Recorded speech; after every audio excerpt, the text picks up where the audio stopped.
Ladies chika, Donnie, Pangilinan loyal at malaki talagang respeto kay Belle. Sa isang interview ay tinanong ang magkasintahan. Si Belle ay tinanong kung selosa ba siya. Saad niya, depende. Kasi tayong mga babae, mararamdaman mo naman pag may something eh. Kapag alam mong wala sa kanya yung problema, sa babae ang may something.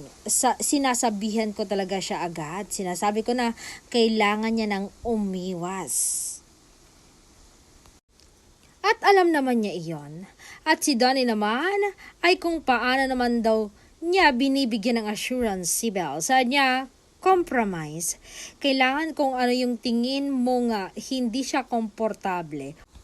Huwag mong gawin para umiwas ka na doon sa mga posibleng alam mo na malagay ka pa sa alanganin. Tsaka syempre respeto. Ang bawat galaw mo, isipin mo, nakakasakit ba sa partner ko to? Hindi man niya malaman, pero kung sa akin, sa pakiramdam ko, parang nagiging unfair ako sa kanya. So siguro talagang compromise, tsaka yung respeto dahil doon ka makakaiwas sa mga temptations.